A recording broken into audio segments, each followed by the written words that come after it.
Good evening and welcome to Gravitas. I'm Palki Sharma Upadhyay. Let's get started. Gravitas, presented by Amity University, ranked amongst the top 3% universities globally. Skoda Superb, best in next class. Co-powered by Star Health Insurance, the health insurance specialist.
It's Monday. We want to start on a promising note, a positive note. When the Wuhan virus spread in India and across the world, cases and deaths spiked. We told you about it.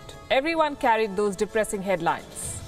But now things have changed dramatically, at least for India. The caseload has dropped by about 90%. The daily deaths are among the lowest in the world. More than half the states of India have no new cases.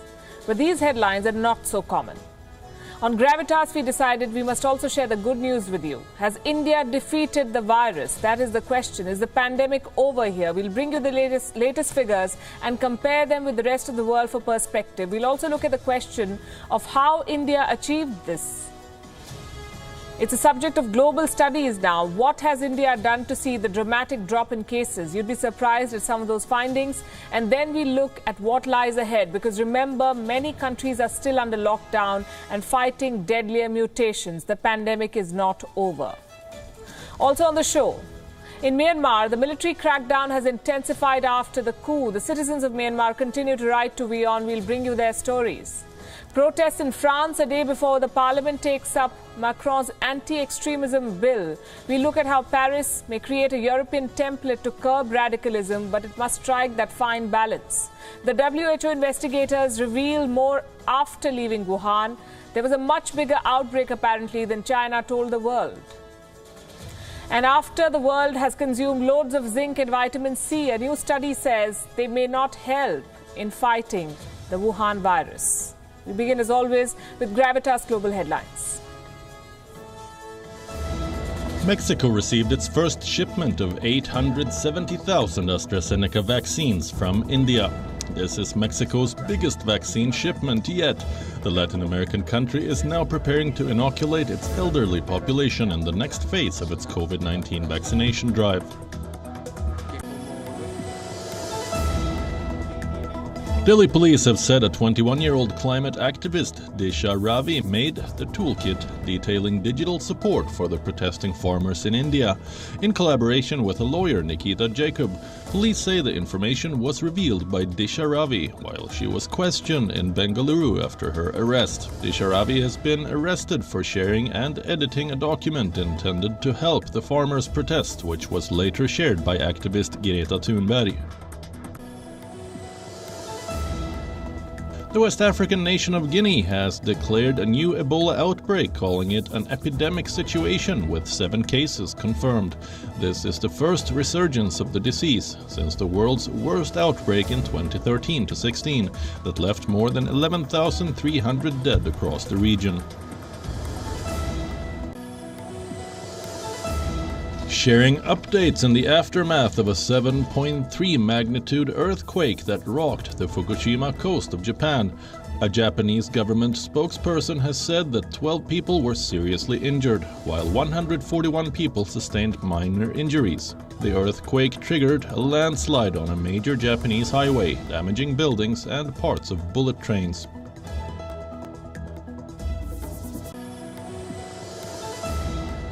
thousands of Haitians came out on the streets to protest against the government, alleging that it was trying to establish a new dictatorship.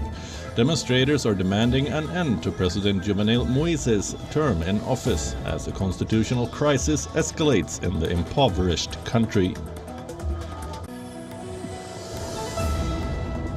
A Syrian military official has said that Israel fired several missiles on areas near Syria's capital Damascus, with state media Sana'a also confirming the news. An opposition war monitor said the strikes killed 6 Iran-backed fighters.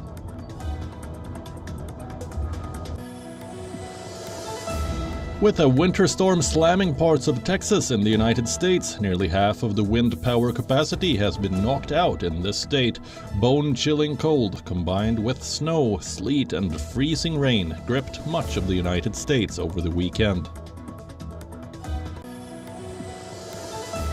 The United Arab Emirates has published the first image from its Amal Mars probe, now circling the red planet. The picture shows the planet's north pole as well as its largest volcano, Olympus Mons. Rafael Nadal is through to his 14th Australian Open quarter-final with a straight sets win over Italy's Fabio Fognini. Nadal overcame some troubles on serve to win 6-3, 6-4, 6-2 and set up a showdown against 5th seed Stefanos Tsitsipas. Women's world number 1 Ashley Barty marched into the last 8 for the 3rd year in a row. But 5th seed Elina Svitolina was upset by unseeded American Jessie Pegula. India are just 7 wickets away from a series-leveling win over England in the second test in Chennai. A century from R. Ashwin and a 50 from captain Virat Kohli saw the hosts recover from 106 for 6 to put 286 and set England a target of 482 runs to win. The visitors then slid to 53 for 3 at stumps on day 3 with Dom Sibley, Rory Burns and night watchman Jack Leach back in the hut. The UK is under lockdown, the US is struggling, France is staring at another emergency, and India is a picture in contrast. It's as if the pandemic is over in India. Schools are being reopened, vaccines are being rolled out. Is the worst behind us? Tonight on Gravitas, we'll try to understand the India story. Is India now immune to the Wuhan virus? We'll start with the numbers. What do they say? Then we'll look at how India achieved these numbers, and then we'll talk about what lies ahead for us. So first, the numbers. They look good. India's caseload is shrinking by a lot. Hospital beds in major cities are empty. For perspective, listen to this. In September last year, India was reporting 1 lakh cases every day. This was the average, 1 lakh cases per day. This month, that number is down to 10,000. Do you see the drop from 1 lakh to 10,000? And it's across the board, this trend. Every indicator now says the numbers have dropped in India. Let me show you some more. India's recovery rate is more than 97%. It's among the highest in the world. So 97% of those who are infected recover. By last week, daily deaths had dropped to less than 100. This is the 7-day rolling average, less than 100 deaths a day. Not ideal, yes, but it's way better than September or October last year when India was reporting more than 1,000 deaths a day. More than half of India's states are not reporting any deaths from the Wuhan virus. The number of deaths per million stands at 112.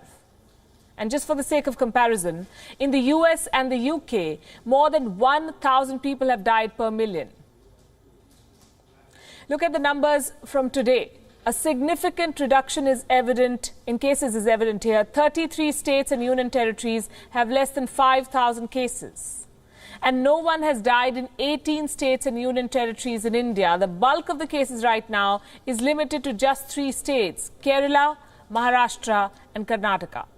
Together they account for close to 77% of India's total active cases today, 3 states. By now you must be wondering, what explains India's recovery? How did India achieve these numbers? Has it defeated the Wuhan virus? Or as critics would be quick to ask, is India just testing less?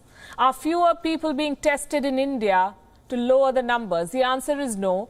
The number of tests in India has not gone down. Let me give you an example. On the 4th of February this year, more than 7 lakh Indians were tested, more than 700,000 in one day. That's 7.5 times more compared to the number of people tested in May last year. And those numbers have held steady in the past 14 days. More than 7 lakh samples have been tested almost every day in India from the 1st to the 14th of February. So India is not testing less to underreport cases.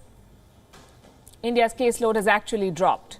And this is reason to cheer, but it's not reason to lower your guard. Here is the next question. How did India achieve these figures? Part of the credit, of course, goes to India's pandemic response. The other part goes to the virus itself, and we'll explain that. But first, a disclaimer. The India story is rather unique. Experts around the world are studying it. No one has been able to explain the dramatic drop in India's cases. They have proposed some theories, and we have 3 of them for you tonight. Number 1, India had a weaker strain of the Wuhan virus. That's what they're saying now. And this is not a Western assessment. It has come from India. It says there was a milder version of the virus in the subcontinent, which explains the recoveries. India has more than 10.9 million cases. That's the number of cases India has seen in all. 10.9 million cases, the second highest in the world. But 10.6 million people have recovered. So either the virus is weaker here or Indians have higher immunity, and that's theory number 2. Indians have better immunity compared to others. Take a look at what this report says. Diseases like malaria, dengue, typhoid, hepatitis and cholera are rampant in India. And plus, for a section of the population in this country, access is limited to clean drinking water, to proper sanitation, to hygienic food. Some experts now believe that this may have led to stronger immunity among Indians. 2 scientific papers have raised this possibility, but these studies are not conclusive. So the WhatsApp jokes about street food boosting immunity in India may have some takers in the scientific community too. The third theory is the possibility of herd immunity. Some of the worst hit cities in India may now have herd immunity from the virus. It's when a large section of the population achieves immunity, like in Delhi. A recently conducted sero survey found that 50 to 60% of Delhi's residents have Wuhan virus antibodies. What does that mean? That means that Delhi is close to herd immunity. The WHO says that a city needs 60 to 70% immunity to break the chain of transmission. Delhi has 50 to 60%, just on the brink of herd immunity. It's assuming that the people who have antibodies are immune to the virus. Now, there are 2 ways a population can become immune to the virus. Either the people get infected and recover from the virus, or they get vaccinated. Now, the world is just starting to get the vaccine supplies, which means more people were infected in Delhi than the cases registered. They must have been asymptomatic and they recovered without any medical intervention. Only 6% of Indians are older than 65 years, and that's an important factor too, age. More than half of the population of India is below 25 years of age. The youth is not immune to the virus, but the youth is far less likely to die from it and more likely to not show symptoms. What about the rest of India? How many cities have achieved this herd immunity? Like Delhi, in Pune and Mumbai, more than 50% of the population has shown antibodies. No surprises there. These cities saw some of the highest caseloads in India. But the whole country does not have herd immunity. According to the latest sero survey, only 21% of adults and 25% of children in India could have been infected and by extension could have immunity from the Wuhan virus, which means the majority of the Indian population is still vulnerable. They haven't been exposed to the virus, and scientists say India is yet to be tested against the new and more infectious variants, the mutations from South Africa, Brazil and the United Kingdom. By January, India had reported more than 160 cases of the UK variant. Other mutations have not been reported in India, so here's the bottom line. India is doing very good. There is reason to celebrate, but like I said, not to let your guard down. The pandemic is not over. There is no room for complacency. Keep your mask on. Now let's talk about the rest of the world. How are they faring? How are other countries doing? Last we checked, the global cases were more than 108 million. 108 million. The global death toll, more than 2.4 million. The Western nations are the hardest hit. In the United States, a batch of homegrown mutations have emerged. There are at least 7 of them. In the United Kingdom, the Kent variant has become what they're calling a variant of concern. The British quarantine scheme for returnees from high-risk countries. They will be quarantined in hotels. In France, the health ministry has decided to administer just 1 dose of the vaccine to some people. We'll discuss that in a bit. And in Germany, a number of hotspots have emerged. A travel ban has been imposed. Borders to most neighboring countries have been sealed. As India edges closer towards defeating the pandemic, the struggle is far from over for many countries. Here's a report. In India, the virus may have turned into a mild annoyance. But globally, it is yet to become another animal in the zoo. The virus is evolving. New variants are circulating. Fresh cases are being reported. Old measures are back. In the United States, the administration may have changed, but the COVID situation hasn't. America has discovered its own new and worrisome variants. At least 7 growing lineages have been spotted.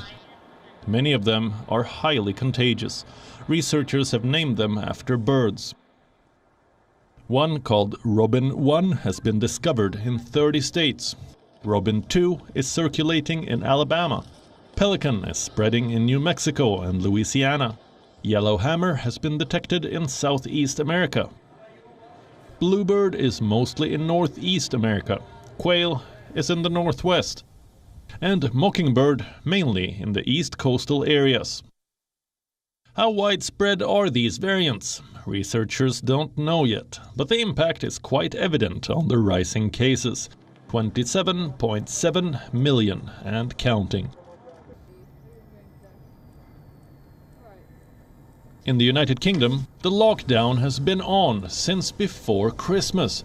The Kent variant is now a variant of concern. It is 70% more infectious and 30% more lethal, and could soon become the world's dominant strain.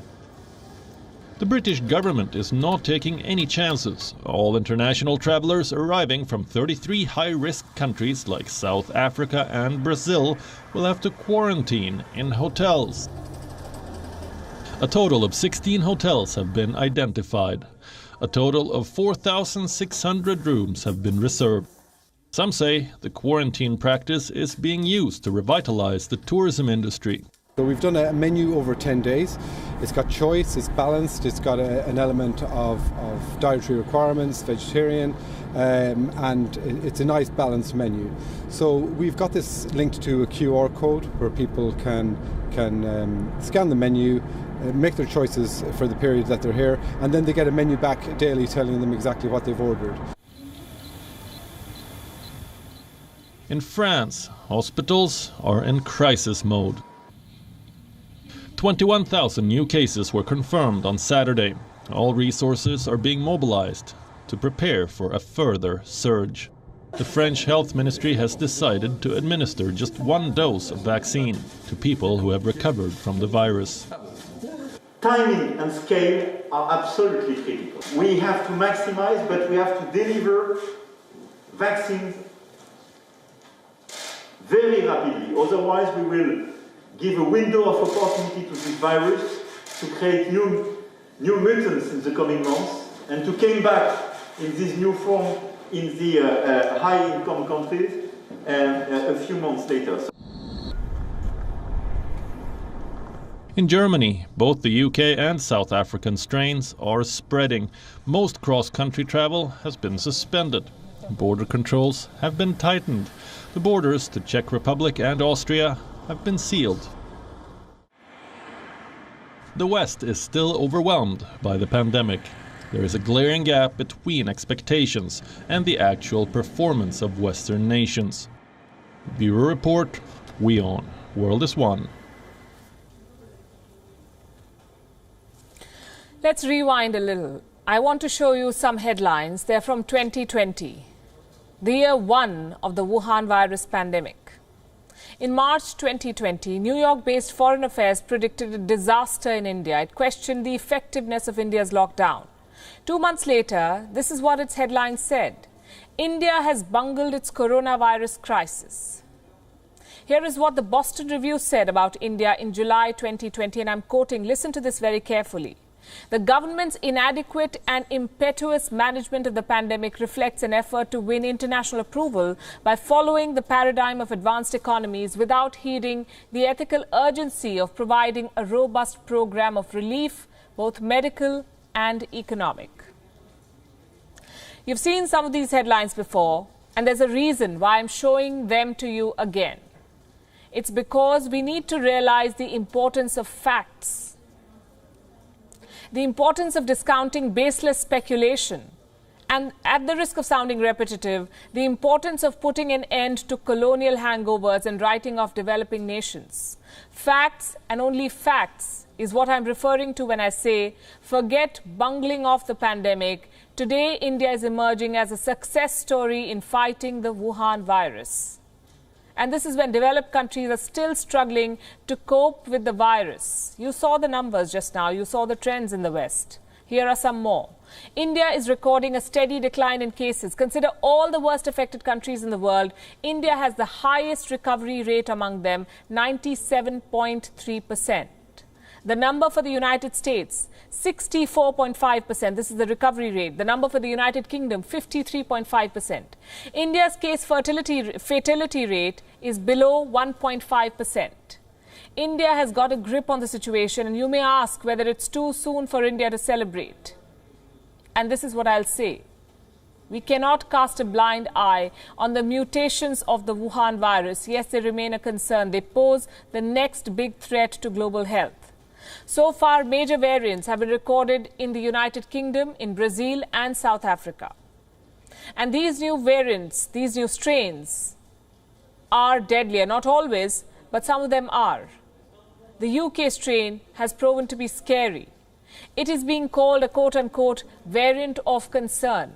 This strain is more dangerous, meaning it spreads more rapidly, and by doing so, it risks more lives. Science says virus mutations are only normal. The Wuhan virus has mutated around the world. India has no silver bullet for virus mutations or for shielding itself against foreign variants. But here's something that India has: Wuhan virus vaccines. There are two made-in-India vaccines, Oxford AstraZeneca's Covishield and Bharat Biotech's Covaxin. The latter, Covaxin, has shown to be effective against the UK strain, and AstraZeneca says it is working to adapt its vaccine to new strains. So if mutations are the new big threat, vaccines have the solution, and India has an edge here too. As we speak, India is running the world's largest vaccination program. More than 82 lakh people have been vaccinated as of the 15th of February. 82 lakh. This is according to the Ministry of Health and Family Welfare. India was the first country to vaccinate more than 70 lakh people in 26 days. And despite all of this, some critics say India's vaccine rollout is too slow. Are we splitting hairs here? You see, there's always a chance for and always room for improvement. India is not just immunizing its own, but also millions outside its borders. Made in India vaccines have reached at least 20 countries. This is both in the form of grants and commercial supplies. Mexico received its shipment on the 14th of February, on Sunday. Even Canada is expected to get Wuhan virus vaccines from India. Deloitte predicts that India will be second only to the United States when it comes to vaccine production this year. India is estimated to produce 3.5 billion doses of Wuhan virus vaccines in 2021. The US has an edge by 0.5 billion. But there's one thing for sure. Unlike the developed world, India will not try to ban vaccine exports. Even before the Wuhan virus struck, India would produce around 60% of the world's vaccines. Almost a year into the pandemic, the world is leaning on India for vaccine supplies. In the beginning of the pandemic, South Korea emerged as a success story with its gold standard testing program. Germany then challenged the Wuhan virus wave in Europe with its response framework. And now, when the world's richest nations are still struggling to cope with the virus, you have India recording a decline in the virus cases, and what a dramatic decline, leading with an exemplary recovery rate, running the world's largest vaccination program, providing free vaccines not just at home but also outside. So is India the new success story of this pandemic? I would say yes. Let's look at the neighborhood. We've been tracking what's happening in Myanmar, and the situation is not looking good. The pro-democracy protest has now entered its 10th day. By Sunday, we saw some of the worst scenes playing out in their campaign. The military of Myanmar moved in to crush the protests. Armored vehicles and trucks filled with soldiers were sent to control the streets. Our next report tells you what followed.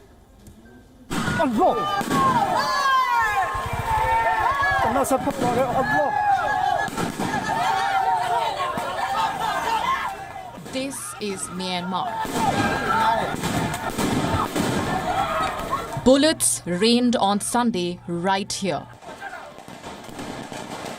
Dozens of shots fired at peaceful protesters as they ran for cover. It is not clear if these were rubber bullets or live rounds. But the military's heavy hand was in action across Myanmar on Sunday. Armored vehicles were on the streets as protests for democracy grew bigger. In Yangon, residents are now on night patrol. Locals, part of a neighborhood watch group, beat their pots and pans to warn other residents. In recent days, the military junta has stepped up nighttime arrests. The locals are guarding themselves against a crackdown.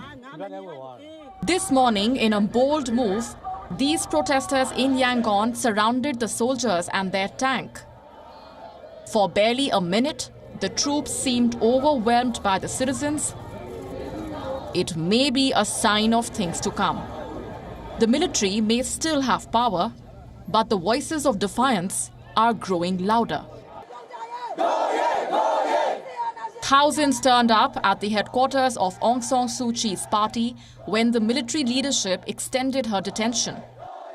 Rows of heavily armed soldiers were guarding the building, but the protesters gathered outside, demanding an end to the military rule. In Mandalay, the protesters clashed with the security forces. A range of crowd control measures were deployed, from firing projectiles to slingshots to wielding batons and aiming firearms. The police tried everything. The protesters did not stop. The world has been tracking what's happening in Myanmar.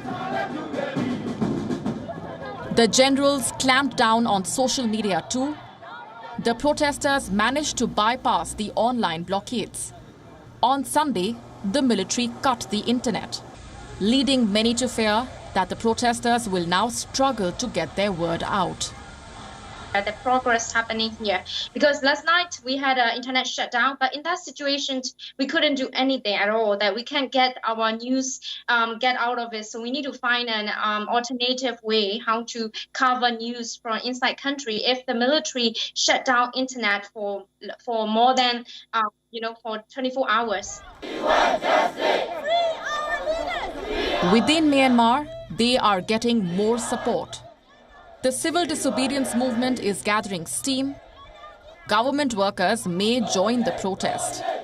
They may not be able to remove the junta from power, but they can certainly keep the military on edge. Bureau Report, WION World is One.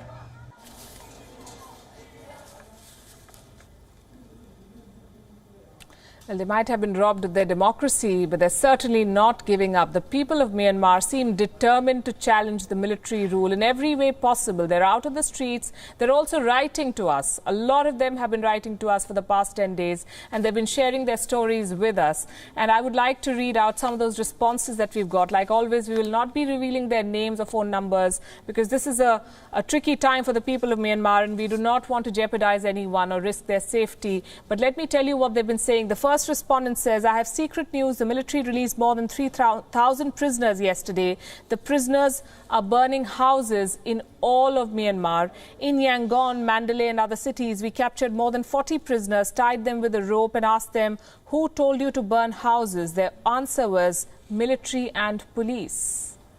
This is what's happening. These are pictures that are not coming out, but this is what people are saying. The second respondent also had something similar to say, and I'm quoting, prisoners are being paid to burn buildings during the night. In some places, they have caused a blackout. They're even using kids to burn buildings. All have 2 shots of syringe on their necks. Then we have some emails. Someone who's been watching WION has written this. Dear WION, hello from Myanmar. This is a voice of an ordinary working mother representing the people of Myanmar, and they have deployed troops and forces everywhere, and their true faces cannot be seen at nighttime when people are asleep. Because of this, there have been a lot of nights that we cannot sleep soundly and always worry about our lives, our future, and our loved ones. This is a mother who's talking. Therefore, we would like to humbly request the world to help and save Myanmar by not allowing the military to further violate human rights and kill our people. Let me tell you one more.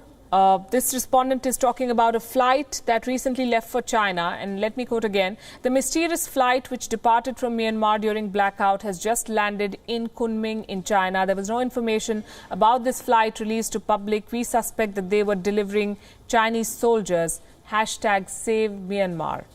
The next respondent has written to us on Twitter, and I'm quoting, if the Myanmar military cuts off the internet, young people will burn the gas pipelines to China and fight for democracy. We do not support any acts of violence, and we cannot even vouch for the authenticity of these reports or these inputs. But we are truly overwhelmed by their urgency and their fervent appeals for help. The desire to share their story with the world, it's evident here. If you are in Myanmar, if you're watching us, you can write to us. If you have an eyewitness account that the world must hear about, send it to us. You can get in touch with us on WhatsApp. All the details are there on your screen. On Instagram, on Twitter, Facebook. You can also email us. Let WION be your voice. But do so only if it is safe for you to reach out to us. Let's turn to France, where Emmanuel Macron's bill to regulate Islamist extremism has caused quite a storm, even before it is tabled. Protests were held in Paris on Sunday by activists and French Muslims. They fear the bill could turn all French Muslims into potential suspects.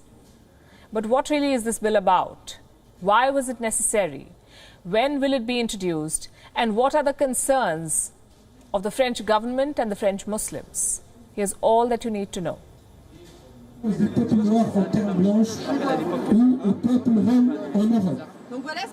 The City of Love witnessed a peaceful demonstration on Valentine's Day.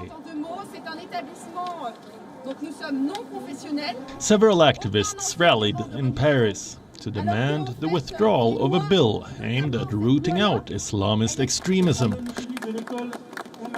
A bill which they say could trample on religious freedom and turn all French Muslims into potential suspects. Le projet de loi tend à finalement criminaliser, en tout cas rendre suspect, tout citoyen de confession. This bill tends to criminalize, or at least render suspicious, all Muslim citizens due to their practice, which makes it a law of exception inside the Republic. This law is not made like the government suggests to fight against violence. They said it themselves. They want to limit Muslim practice. The protests came right ahead of a legislative debate on the draft bill, which is expected to win approval in both houses of the French Parliament on Tuesday. But what exactly is the bill about? Called the Law of Freedom, the draft bill was introduced in December 2020 after a string of Islamist terror attacks across France, including the gruesome killing of middle school teacher Samuel Paty in Paris and the beheading of a churchgoer in Nice. The purpose of the bill is to arm France against radicalism. It targets homeschools, mosques and associations that promulgate an ideology running contrary to French values.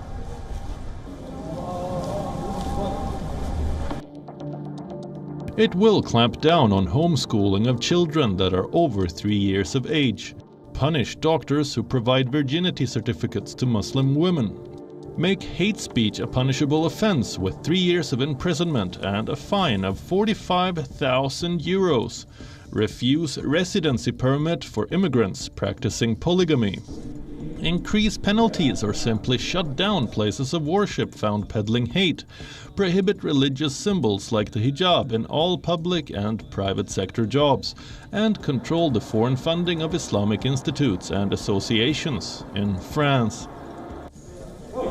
The French government argues that the bill is needed to protect French values of secularism and gender equality, but those who attended the protest on Sunday said the bill stigmatizes Islam. The majority of French Muslims do not espouse extremist views. This includes Hanan Louikili, the co-founder of a school that was shut down in December over charges of separatism. I think we were accused of being separatists because an example needed to be made. Because the government said that they were looking at closing some associations or some schools who might be linked with radicalization. And they didn't succeed. We were an easy prey, simply because we were transparent and they were aware of our financial fragility. That's the first thing. France has suffered due to Islamic extremism more than any European country. It needs to take tough measures to rein in radicals. At the same time, it must ensure that progressive French Muslims do not become collateral damage.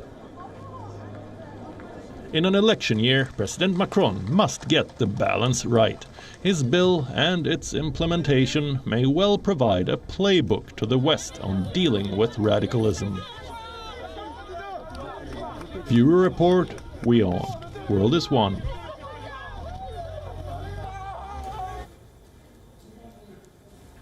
Last week we reported on how the WHO team seems divided on what they found in China, and with each passing day we're learning more about what happened in Wuhan during that so-called WHO probe. What went on there? And while we are still waiting for a full report, it is now amply clear that China was not being transparent, that China hijacked the probe. It dictated the terms for this investigation and presented selective data to shift blame.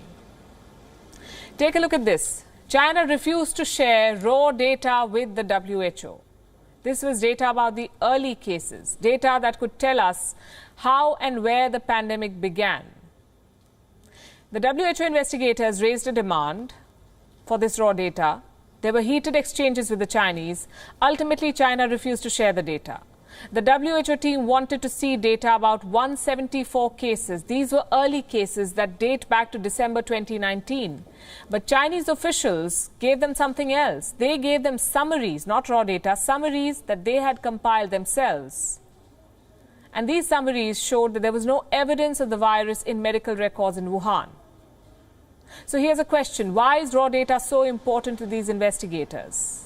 We heard about this from Dominic Dwyer, a member of the WHO team that went to Wuhan. Here he is explaining why they had to see the raw data to make a fair assessment.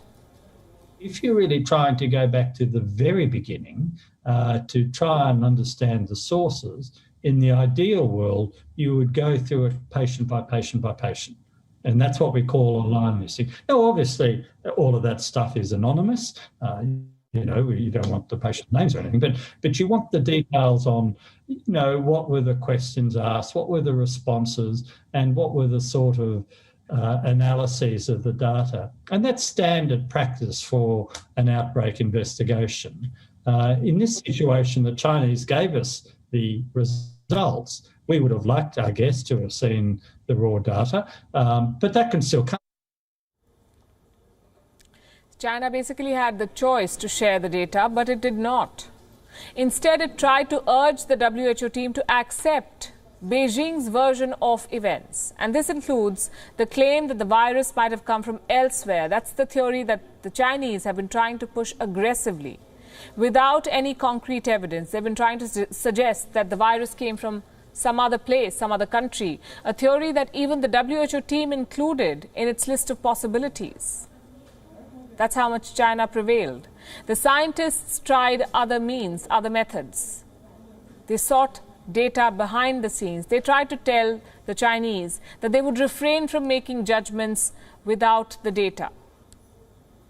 But in the end, they had to make a compromise. The WHO team praised China's transparency while still pushing for more research, an approach that Dr. Tedros too adopted in the early days of the pandemic. The WHO had praised China's response last year, remember. We reported this. In public, the WHO team says the trip was a win, but apparently they feel they have very little information. Very little that is needed to answer the critical questions, not enough clearly. So what's the data that this WHO team wants, but it doesn't have? This is data about 92 patients. These people were hospitalized in Wuhan. Reports say they had the symptoms of the Wuhan virus, like fever and coughing, way back in October 2019. The Chinese experts have said that they found no trace of the Wuhan virus in these early patients. But those tests were incomplete, and if China has nothing to hide, why not share the raw data? Why is it important? Because any evidence that suggests that China knew about the pandemic before December 2019 will only create more trouble for Beijing. It will then prove how China knew about the outbreak and tried to cover it up.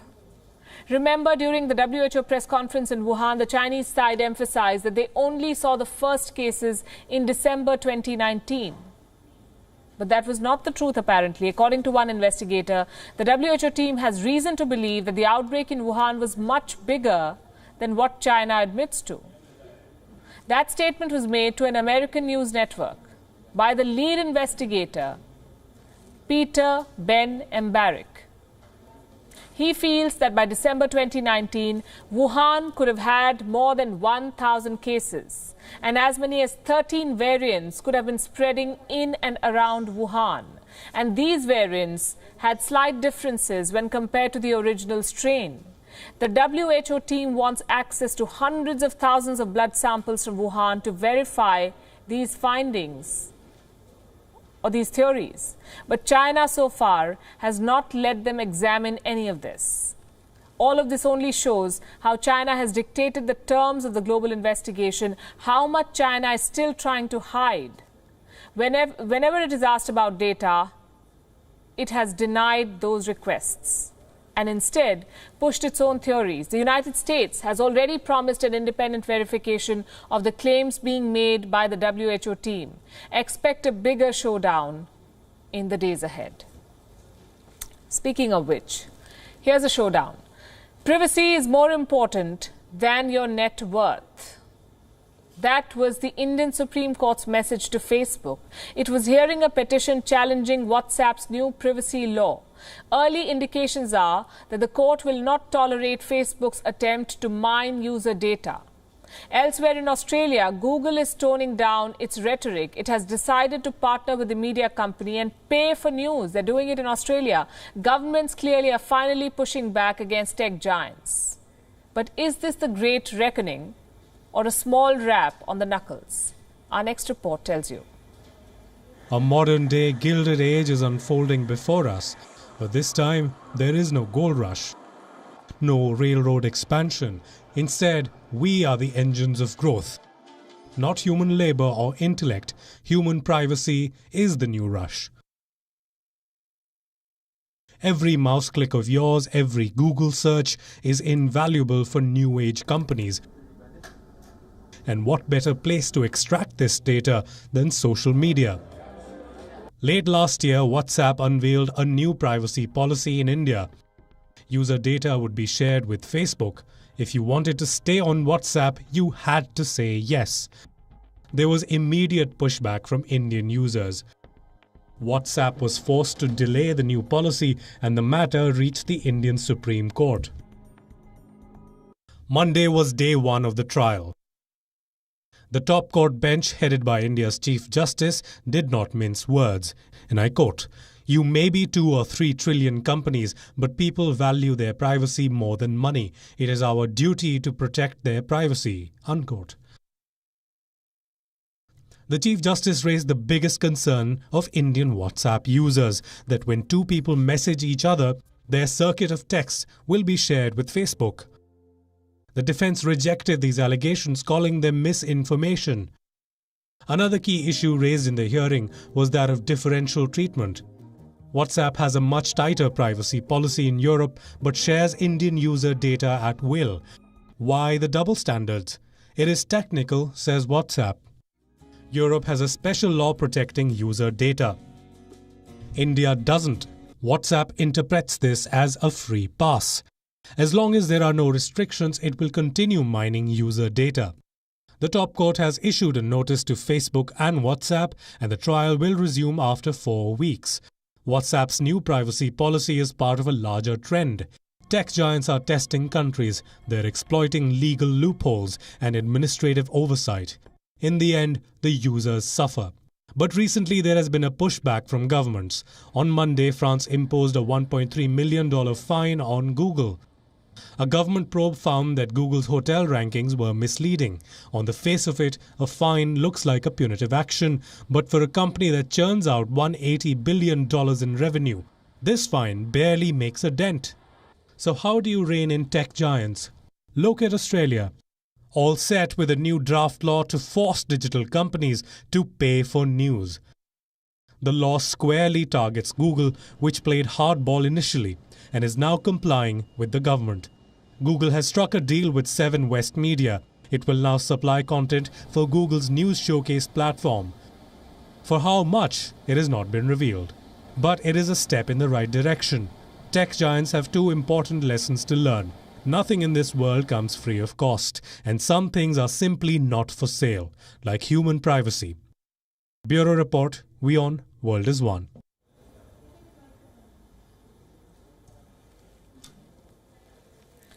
How many strips of vitamin C and zinc supplements do you have at home? Are you binging on multivitamins? Do you hope that multivitamins will help you fight off the Wuhan virus? Have you considered you may be believing in a myth? Zinc and vitamin C do not help you fight off the Wuhan virus. Here's something that we've tried to convey before as well. There is no study that says zinc and vitamin C help you, quote unquote, boost your immunity against the Wuhan virus or lessen the severity of the virus. If anything, there are studies proving otherwise. A study was carried out on Wuhan virus patients in Ohio and Florida. 214 people were randomly divided into 4 groups. The first group was given zinc gluconate for 10 days. The second group was given vitamin C. The third group was given both. And the fourth group received standard care. Researchers found that the multivitamin doses did not reduce the duration of Wuhan virus symptoms in these patients. If anything, vitamin C may have caused more trouble. Those who received vitamin C reported slightly more nausea, diarrhea, and stomach cramps. The study had to be ended early because researchers apparently thought it was futile to carry on. This is what the researchers said. Let me quote. Recent studies have also demonstrated that vitamin D deficiency is associated with increased risk of SARS-CoV-2 infection and an increased risk of hospitalization. So the potential role of other supplements in decreasing SARS-CoV-2 symptoms cannot be concluded from our study. Now, this is something all those watching us from India must take note of. And why do I say this? Because Indians bought 500 crore pills of vitamin C, zinc and multivitamins in 2020. 500 crore. Last year, the sales of zinc supplement Zincovit increased 93% in India. The sales of vitamin C grew 110%. In terms of sales, the overall multivitamins and minerals category grew 20% in 2020 in India. So when it comes to the Wuhan virus, are multivitamins all hype and nothing? The answer may be yes. The World Health Organization says vitamin and mineral supplements cannot cure the Wuhan virus. It goes on to say, and I'm quoting, there is currently no guidance on the use of micronutrient supplements as a treatment for the Wuhan virus. You know, there's something that we cannot forget. There isn't much that we know about the Wuhan virus. It is, after all, called a novel coronavirus. It is new. We don't even know how it originated or jumped to humans. Here's something the WHO chief, Dr. Tedros, had to say at a recent press conference. Some questions have been raised as to whether some hypotheses have been discarded. Having spoken with some members of the team, I wish to confirm that all hypotheses remain open and require further analysis and studies. Meaning they can't say anything for sure. All hypotheses remain open. This clarification from Dr. Tedros comes after a WHO team failed in their task to probe the origin of the Wuhan virus. They traveled all the way to China, spent weeks there and returned with nothing. The WHO team absolved the Wuhan lab. It put a lid on the lab leak theory, almost ruled out that the virus jumped to humans in the Wuhan wet market. The team not just shielded China, but also helped it in shifting blame to other countries. Speaking about the possible source of the Wuhan virus, the researchers pointed to imported frozen meat products, a possibility, they said. The team of so-called experts is now working on its final report. Just like vitamin C and zinc supplements, this report too might prove to be of no use in fighting off the Wuhan virus. On that note, we are slipping into a short break. Up next, Gravitas Images. Thanks for watching.